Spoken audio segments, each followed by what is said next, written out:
The new game, Outlast Trials, takes place in 1959, so it's really in the middle of a Cold War. So we came up with this idea that Murkoff has this huge hangar and create an environment to train the soldiers, which is something that the army did back in the days. So Murkoff is building these fake movie sets. That drives most of the artistic direction visually. For example, these old Western movies, you would see just the facade of the saloon, but nothing on the other side of. So it's kind of the same idea.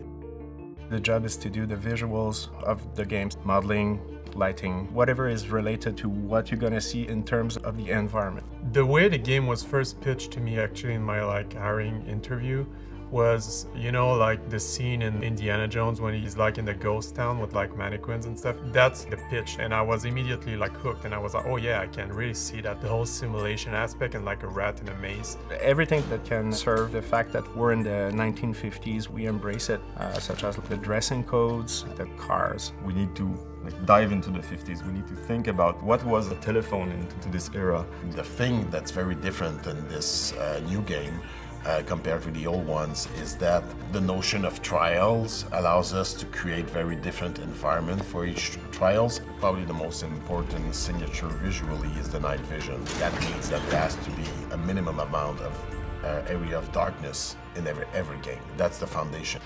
Sometimes we kind of have to stretch the truth because night vision already existed by this point, but it was always very bulky designs. So we kind of have to stretch reality in that way.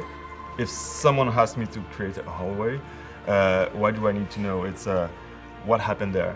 Was there a murder? Just someone who put stuff on the ground? We spent a lot of time on the design of every object just to make sure it's as beautiful and as functional as it can be.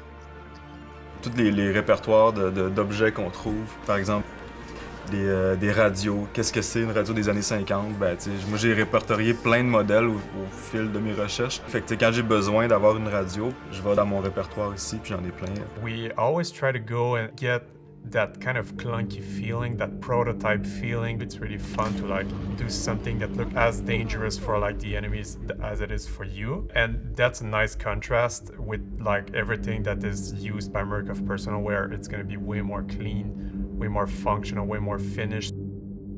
On a nos propres marques fictives qu'on a éparpillées un peu partout. Ici, j'ai le mur de médicaments de la pharmacienne. C'est d'aller chercher des marques qui n'existent pas, par exemple Dr Dallaire, ou j'utilise souvent ma petite marque qui s'appelle Spatlin. J'essaie de mettre les noms de chaque personne de l'équipe sur des props comme JF Duval, mais c'est JF Duval, Petrina. On est vraiment content quand les joueurs sont capables de connecter les dots parce que des fois, on va vraiment cacher des affaires dans des endroits impossibles. Patrice avait vendu un peu la mèche avec Spatlin. Là, les gens ils ont commencé à réaliser que ça se retrouvait partout dans Outlast, cette compagnie-là. C'était plus gros que Murkoff. J'ai mis un magazine qui va se retrouver peut-être 4 fois dans le jeu, je sais pas. Puis j'ai marqué « Est-ce que c'est la fin de Spatlin? »